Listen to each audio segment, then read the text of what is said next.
विधि शास्त्र एवं विधि के सिद्धांत। प्रश्न छठवां। निम्नलिखित पर संक्षिप्त टिप्पणी लिखिए। न्यायिक पूर्व निर्णय, प्रशासनिक कथन, निर्णय का आधार, दृष्टांत अनुसार विधान। न्यायिक उत्तर। न्यायिक पूर्व निर्णय। सामान्य के मतानुसार न्यायिक पूर्व निर्णय न्यायालय द्वारा दिया गया ऐसा निर्णय होता है जिसमें विधि का कोई सिद्ध निहित हो। पूर्व निर्णय में निहित सिद्धांत जो कि उसे प्रातिहासिक तत्व प्रदान करता है शास्त्रीय भाषा में निर्णयाधार कहलाता है। इस प्रकार के ठोस निर्णय संबंधी पक्षकारों पर बंधनकारी प्रभाव रखते हैं तथा इस निर्णय के आधार को विधि के रूप में स्वीकार किया जाता है। दूसरे शब्दों में हम कह सकते हैं कि न्यायिक पूर्व निर्णय न्यायालय द्वारा निर्धारित वे सिद्धांत होते हैं जो भविष्य में न्यायालय के समक्ष निर्णय हेतु आवेदन आने वाले वादों में लागू किया जाते हैं। ईटन के मतानुसार न्यायिक पूर्ण निर्णय ऐसे न्यायिक निर्णय हैं जिन्हें किसी न किसी हद तक कानून महत्व प्राप्त होता है। बेथम ने पूर्ण निर्णय को न्यायाधीशों द्वारा निर्मित नियम कहा है, जब ऑस्टिन इस प्रकार के नियमों को न्यायपालिका की विधि मानते हैं। ब्लैकस्टोन ने कहा है कि पूर्ववर्ती निर्णयों के प्रयोग द्वारा न्याय की तराजू संतुलित तथा स्थिर रहती है। जो बातें पहले अनिश्चित रहती है वे न्यायिक पूर्व निर्णयों के द्वारा विनिश्चित हो जाती है। बीच ब्राउन 1931 से AC 631 के मामलों में लॉर्ड मैकेनी ने पूर्व निर्णय के संबंध में कहा है कि पूर्ण निर्णयों को न्याय प्रवेश के मार्ग के रूप में अपनाया जाना चाहिए, न कि अंतिम विश्राम स्थान की तरह। कुछ विद्वानों ने पूर्व निर्णयों की तुलना मदिरा से करते हुए कहा है कि जिस प्रकार समय के द्वारा मदिरा एक विशिष्ट बिंदु तक उत्कृष्ट होता जाता है परंतु उसके बाद उसका बिगड़ना प्रारंभ हो जाता है, इसी प्रकार पूर्ण निर्णय एक निश्चित सीमा के बाहर अपना महत्व खो देता है। पूर्ण निर्णयों के प्रकार। सामान्य के अनुसार न्यायिक पूर्व निर्णयों को विभिन्न दृष्टिकोणों से अलग अलग वर्गों में वर्गीकृत किया जा सकता है। प्रतिपादित नियमों के स्वभाव के अनुसार पूर्ण निर्णय निम्नलिखित प्रकार के होते हैं। मौलिक पूर्ण निर्णय। दूसरा, घोषणात्मक पूर्ण निर्णय। पहला, मौलिक पूर्ण निर्णय। ये पूर्ण निर्णय विधि के नए नियमों को निर्धारित करते हैं, जबकि न्यायाधीश नई व्याख्याओं द्वारा नए नियमों का निर्माण करते हैं। तो सामान्य के अनुसार इससे मौलिक पूर्व निर्णय की रचना होती है। दूसरा, घोषणात्मक पूर्ण निर्णय। ये पूर्ण निर्णय प्रकार किसी सिद्धांत को प्रतिपादित नहीं करते हैं वरन पहले से ही विद्यमान विधि के सिद्धांतों को घोषित करते हैं। ये पूर्ण निर्णय वास्तव में प्रणाली पर आधारित होते हैं, न्यायिक पूर्ण निर्णयों पर नहीं। सामान्य ने कहा है कि भारत की दृष्टि से पूर्ण निर्णय दो प्रकार के होते हैं। पहला, प्राधिकारित। दूसरा, अनुनायी। प्राधिकारित पूर्ण निर्णय। ये ऐसे पूर्ण निर्णय होते हैं जिनका अनुसरण करना न्यायाधीशों के लिए अनिवार्य होता है, चाहे वे उसमें सहमत हो या न हो। अतः प्राधिकारित पूर्ण निर्णय को जिस न्यायालय के सामने उद्धृत किया जाता है उस न्यायालय को इसका अनुसरण करना ही पड़ता है, चाहे उसे उस पूर्ण निर्णय का सिद्धांत भले ही मान्य न हो। अर्थात हम यह कह सकते हैं कि प्राधिकारित पूर्ण निर्णय के बंधनकारी प्रभाव के कारण न्यायाधीशों के स्वविवेक की कोई गुंजाइश नहीं रहती है। उदाहरणतः भारत में उच्चतम न्यायालय द्वारा दिए गए निर्णय प्राधिकारी पूर्ण निर्णय की श्रेणी में आते हैं। दूसरा, अनुनायी पूर्ण निर्णय। ये ऐसे पूर्ण निर्णय होते हैं जिनका की अनुसरण करने के लिए न्यायालय बाध्य नहीं होते हैं। इस प्रकार के पूर्ण निर्णयों पर न्यायाधीश विचार आवश्यक करते हैं तथा उन्हें उचित महत्व भी देता है, परंतु उनका अनुसरण करना न्यायालय के स्वविवेक पर निर्भर करता है। उदाहरण के लिए भारत के किसी एक उच्च न्यायालय द्वारा दिया गया निर्णय उच्च न्यायालयों के लिए अनुनयी पूर्ण निर्णय होगा, क्योंकि वह पूरी तरह उन उच्च न्यायालयों के विवेक पर निर्भर करता है कि वे किसी न्यायालय के निर्णय का अनुसरण करें या न करें। उल्लेखनीय बात यह है कि कभी-कभी एक ही पूर्ण निर्णय एक न्यायालय के लिए तो प्रारंभिक होता है, जबकि दूसरे के लिए अनुनयी होता है। उदाहरण, किसी उच्च न्यायालय का निर्णय उसके अधीनस्थ न्यायालयों के लिए प्राधिकारित होगा, जबकि अन्य उच्च न्यायालयों के लिए वह अनुनयी होता है। सामान्य के मतानुसार प्राधिकारिक पूर्ण निर्णय दो प्रकार के होते हैं: निरपेक्ष प्राधिकारी पूर्ण निर्णय, दूसरा सतर्क प्राधिकारी पूर्ण निर्णय। पहला, निरपेक्ष प्राधिकारी पूर्ण निर्णय न्यायालयों पर अनिवार्यता बंधनकारी होता है तथा अयुक्त होने पर भी न्यायालय उन्हें अस्वीकार नहीं कर सकते हैं। उदाहरण के लिए, इंग्लैंड के निरस्त न्यायालय के लिए वहाँ के अपीलीय न्यायालयों द्वारा दिए गए निर्णय निरपेक्ष प्राधिकारी पूर्ण निर्णय का महत्व रखते हैं। दूसरा, सशक्त प्राधिकारी पूर्ण निर्णय। सशक्त प्राधिकारी पूर्ण निर्णय का अनुसरण करने के लिए न्यायालय कतिपय परिस्थितियों में इनकार कर सकते हैं। ऐसा पूर्ण निर्णय यदि गलत अथवा अयुक्त है तो न्यायालय द्वारा इसका अनुसरण करना आवश्यक नहीं होगा। उदाहरण के लिए, इंग्लैंड के अपीली न्यायालय द्वारा दिए गए निर्णय ऑफ लॉर्ड्स के विचार में अपीली न्यायालय द्वारा दिए गया कोई निर्णय न्यायालय प्रशासन में प्रत्यक्ष रूप से बाधक होता है तो उसे निराकृत कर सकता है। न्यायिक पूर्ण निर्णयों के लाभ। न्यायिक पूर्ण निर्णयों के निम्नलिखित लाभ होते हैं। पॉइंट नंबर 1, यदि पूर्ण निर्णय बंधनकारी रूप में होते हैं तो इससे न्यायालय की स्वेच्छा प्रवृत्तियों पर निर्णय रहता है। न्यायाधीश निर्णय को मानने के लिए बाध्य होने के कारण अपनी शक्तियों का मनाना उपयोगी नहीं कर सकते।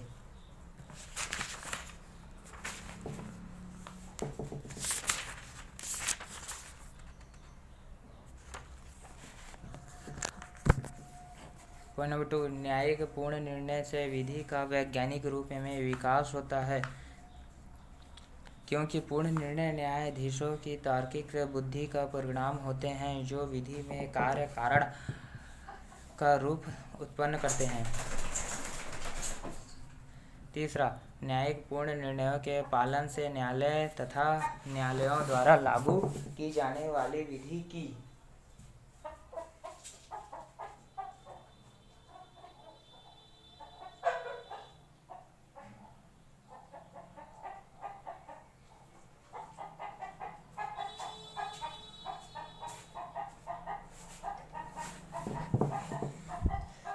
चेतना तथा उद्देश्य के बीच होने वाला भेद मिट जाता है।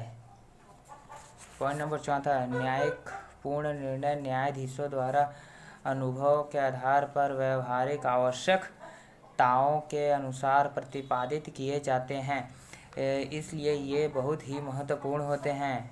5वां, न्यायिक पूर्ण निर्णयों में निश्चितता होती है, क्योंकि एक बार पूर्ण निर्णय निर्धारित होने पर लोग कह सकते हैं कि अमुक प्रकार की घटना में अमुक प्रकार का नियम लागू होगा। 6वां, न्यायिक पूर्ण निर्णय वास्तविक घटनाओं से निकलते हुए सिद्धांतों पर आधारित होते हैं, अतएव न्यायिक पूर्ण निर्णय व्यवहारिक विधि होते हैं। ये तार्किक आधार पर निर्भर होते हैं, इसलिए ये विधि की उपेक्षा अधिक विश्वसनीय होती है। राजेंद्र प्रसाद बनाम भारत संघ,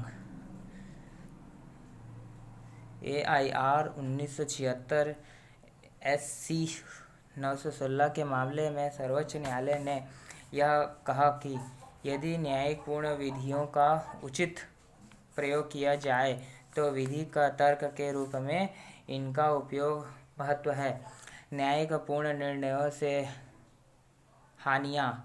न्यायिक पूर्ण निर्णयों से निम्नलिखित हानियाँ।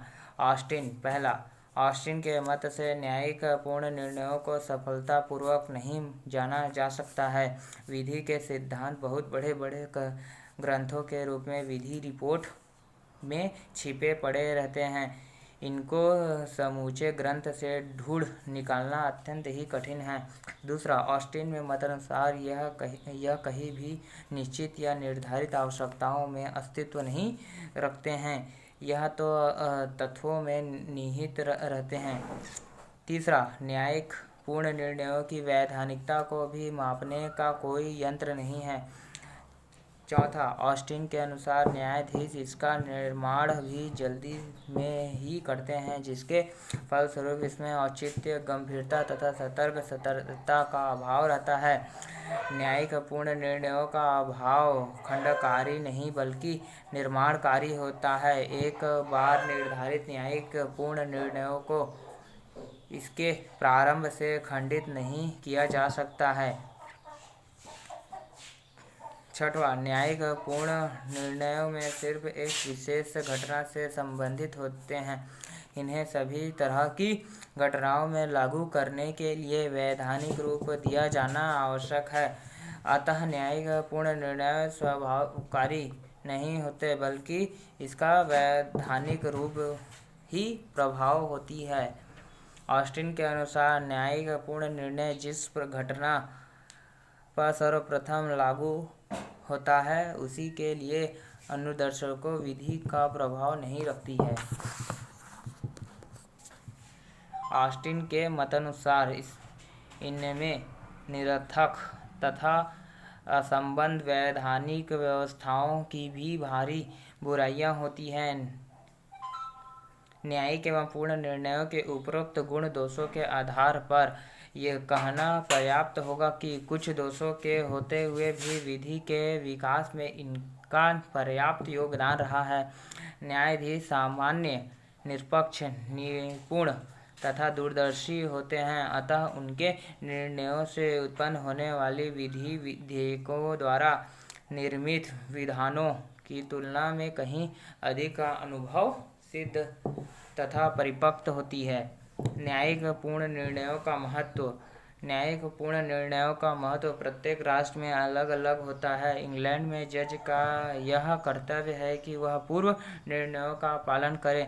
प्रत्येक न्यायालय अपने से ऊंचे न्यायालय के निर्णयों के प्रति बंधित है। प्रथम न्यायालय अपील न्यायालय के निर्णयों का अनुसरण करता है एवं अपील न्यायालय हाउस ऑफ लॉर्ड्स के निर्णयों का अनुसरण करता है। हाउस ऑफ लॉर्ड्स अपने स्वयं के निर्णयों से बंधित है। कोर्ट ऑफ अपील भी अपने ही निर्णयों से बंधित है। संयुक्त राज्य अमेरिका में भी पूर्ण निर्णयों को प्राधिकारित माना जाता है, पर पर्शिया, ऑस्ट्रेलिया, फ्रांस इत्यादि में न्यायिक पूर्ववर्तियों को बंधकारी रूप में नहीं माना जाता है। उन पर मात्र अनुनयात्मक रूप में विचार किया जाता है। भारतवर्ष में स्वतंत्रता के पश्चात से सर्वोच्च न्यायालय ही, सुप्रीम कोर्ट ही सबसे बड़ा न्यायालय है। सर्वोच्च न्यायालय के निर्णयों को भारत के अन्य सभी न्यायालय एवं उच्च न्यायालय, हाई कोर्ट के लिए बाध्य है। भारत के सभी राज्यों के उच्च न्यायालयों के निर्णय उस राज्य के अन्य सभी न्यायालयों पर बंधकारी रूप में लागू होते हैं एवं राज्य का उच्च न्यायालय दूसरे राज्यों के उच्च न्यायालय के निर्णय को मानने के लिए बाध्य नहीं होता है, परंतु वह उसे अनुनयात्मक रूप में स्वीकार कर सकता है। दूसरा, निर्णय का आधार। पूर्ण निर्णय को प्राधिकारी बनाने वाले न्यायिक सिद्ध को निर्णय का आधार कहते हैं, जो भविष्य के समान वादों के प्रति न्यायाधीशों द्वारा लागू किया जाता है। निर्णय का आधार एक ऐसा विधिक निर्णय होता है जिसे अन्य न्यायालय बंधनकारी शक्तियों के रूप में स्वीकार करते हैं। सामान्य के अनुसार न्यायिक पूर्ववर्तियों एक निर्णय होता है जिसमें एक सिद्धांत छिपा होता है। न्यायिक पूर्ववर्तियों को अधिकात्मक शक्ति प्रदान करने वाला या अंतर्निहित सिद्ध ही निर्णय का आधार कहलाता है। कीटन के मतानुसार निर्णय आधार वस्तु विधि का एक ऐसा सिद्धांत होता है जो किसी मामले में निर्णय देने के लिए आधार बनाया जा सकता है। सामान्य द्वारा दी गई निर्णय आधार की परिभाषा का विरोध करते हुए प्रोफेसर गुडहार्ट ने कहा है कि वास्तव में न्यायालय द्वारा प्रतिपादित कोई भी सिद्ध निर्धारण नहीं हो सकता है, क्योंकि या तो वह बहुत अधिक विस्तृत होता है या अत्यधिक संकीर्ण होता है। इसलिए निर्णय के किसी अंश विशेष को उद्धृत करके उसे निर्धारण कहना अनुचित होगा। प्रोफेसर गुड्स के विचार से न्यायाधीशों द्वारा किसी मामले के तथ्यों के आधार पर निकाला गया परिणाम ही है।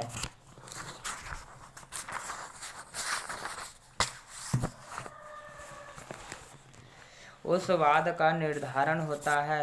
उनका कथन है कि किसी पूर्ववर्ती निर्णयों का आधार निर्धारण ही न्यायाधीशों द्वारा पश्चाती निर्णयों को लागू किया जाना चाहिए।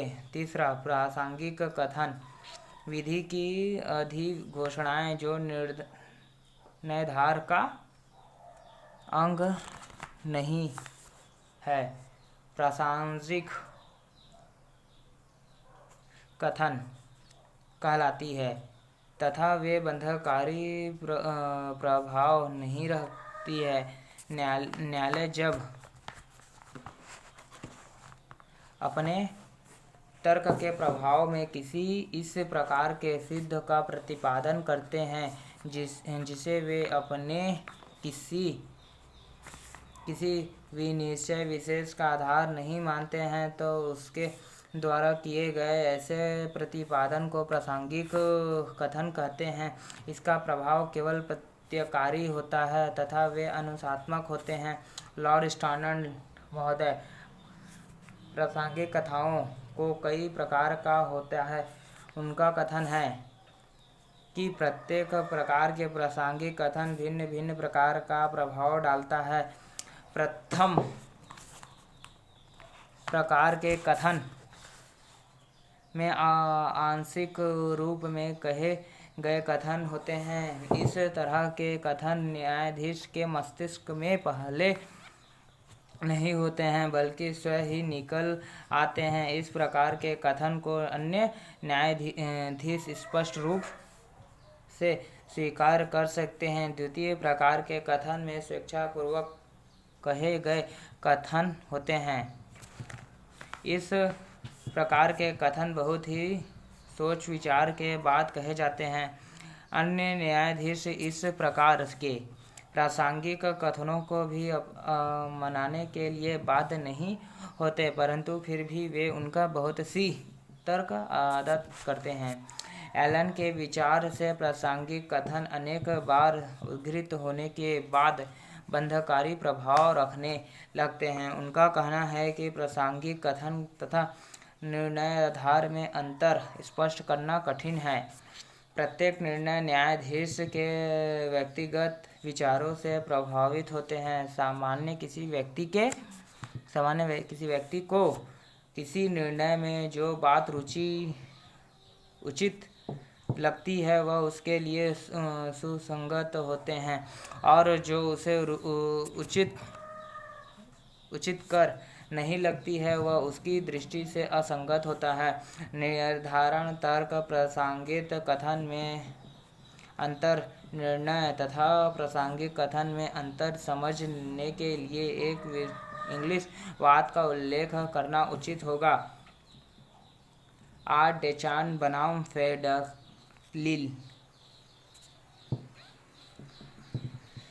1883 15 COX 163 के मामले में मृतक ट्रेडाइट 3 जुलाई 1982 को समुद्र में बाइडन नामक स्थान पर स्नान कर रहा था। अभियुक्त फ्रैंकलिन ने उस समुद्र के किनारे पर स्थित तापमान गृह में एक बड़ी सी पेटी उठाकर समुद्र में फेंक दी, जो कि समुद्र में तैरते हुए स्ट्रेचर को जा लगी।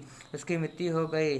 फ्रैंकलिन को नर हत्या के अभियोग में न्यायाधीश फिडल के न्यायालय में प्रस्तुत किया गया। न्यायाधीश ने अभियुक्त को 2 माह के कारावास का दंड दिया। न्यायमूर्ति फिडल के अनुसार इस वाद का निर्धारण यह था कि पॉइंट नंबर 1, यदि कोई व्यक्ति किसी अपकृत्य को करते समय या करने के परिणाम स्वरूप किसी व्यक्ति की मृत्यु के लिए कारणीभूत होता है, तो वह केवल इस कारण मात्र से किसी की मृत्यु हो गई नर हत्या के लिए दोषी नहीं ठहराया जा सकता।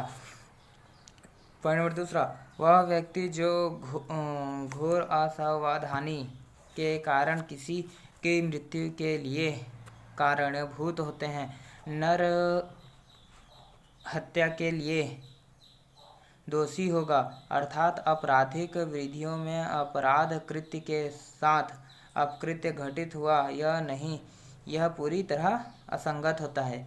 इस मामले में प्रासंगिक कथन के रूप में न्यायाधीश ने उपयुक्त किया है कि यदि अभियोजन पक्ष द्वारा अभियुक्त के विरुद्ध उठाए गए सभी तथ्यों के आधार पर सिद्ध हो जाए कि अभियुक्त द्वारा आरोपित अपकृत्य घटित हुआ है, फिर भी वह तब तक नर हत्या के लिए दोषी नहीं ठहराया जा सकता है जब तक कि जूरी द्वारा इस आशय का अभिमत व्यक्त न कर लिया जाए।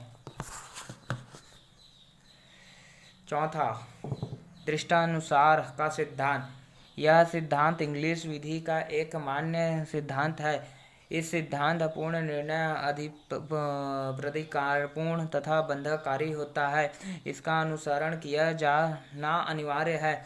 जब कोई निर्णयों द्वारा किसी वैधानिक प्रश्न को स्पष्ट तथा सुनिश्चित कर दिया जाता है, तो उसका अनुसरण करने तथा उसे बदलने के सिद्धांत को दृष्टानुसार का सिद्धांत कहते हैं। दृष्टानुसार के लिए 2 बातें आवश्यक हैं।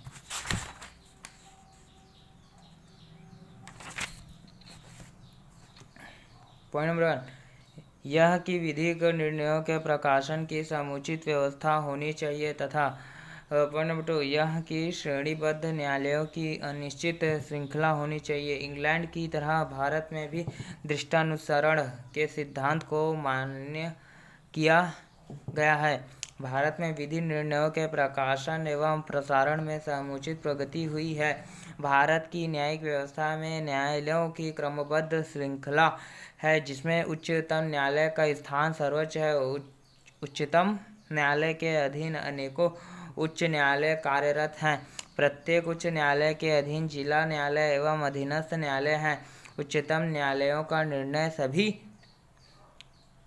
भारतीय न्यायालयों पर बंधनकारी प्रभाव रखता है। उच्च न्यायालय के निर्णय उसके अधीनस्थ न्यायालयों के प्रति बंधनकारी होते हैं, किंतु अन्य उच्च न्यायालय पर वे बंधनकारी नहीं होते हैं। एक ही उच्च न्यायालय की पूर्ण पीठ के निर्णय उस न्यायालय की खंडपीठ पर बंधनकारी होते हैं। इस प्रकार के खंडपीठ के निर्णय उस न्यायालय की एक न्यायाधीश की अन्य पीठ पर बंधनकारी हैं। विधान को अंग्रेजी में लेजिस्लेशन कहते हैं, जो स्वलेजिस और लेरिसियो नामक 2 लैटिन शब्दों के उपयोग से बना है। लेकिन भाषा में लेजिस शब्द का अर्थ विधि का तथा लेरिसियो का अर्थ प्रशासन करना होता है। इसलिए विधान का शाब्दिक अर्थ है विधि की स्थापना या निर्णय करना। सामंड के विधान शब्द को 3 अर्थों में उपयुक्त किया गया है, जो निम्नलिखित प्रकार के हैं। पहला, विधान विधि का वह स्रोत है जो समक्ष अधिकारियों द्वारा विधि नियमों की घोषणा में उत्पन्न होता है। परंतु विधान शब्द के अत्यंत विधि के निर्माण की सभी पद्धतियों शामिल हैं। विधि को निर्मित करने या परिवर्तित अथवा संशोधित करने के लिए जो भी कार्य किए जाते हैं वे समस्त विधायी प्राधिकारियों के कार्य माने जाते हैं। इस अर्थ में विधान को 2 भागों में बांटा जा सकता है।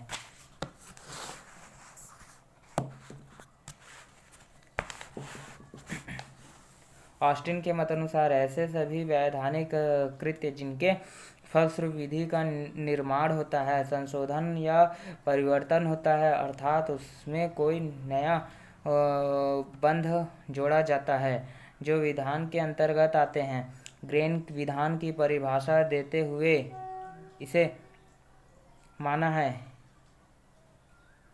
ग्रेन द्वारा दी गई विधान की यह परिभाषा सामंड की परिभाषा की अपेक्षा कहीं अधिक स्पष्ट एवं उचित प्रतीत होती है, क्योंकि औपचारिक घोषणाएं तथा सुव्यवस्थित अंग विधान को विधि के अन्य स्रोतों से भिन्न प्रमाणित करते हैं।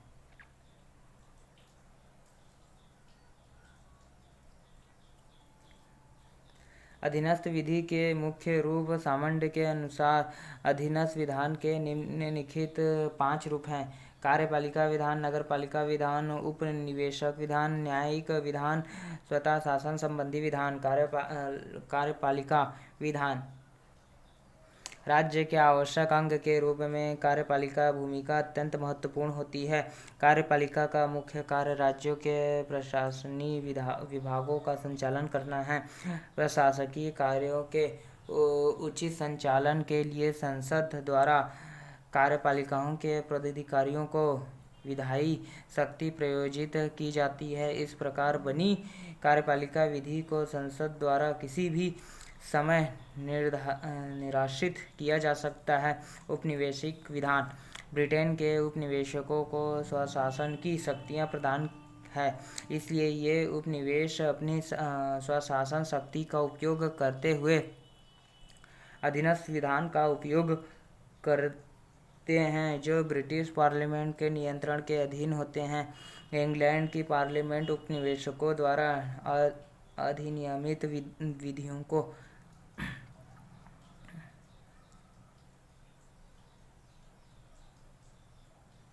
निरसित कर सकती है। उपनिवेशक विधान के संबंध में यह सामान्य निर्णय है।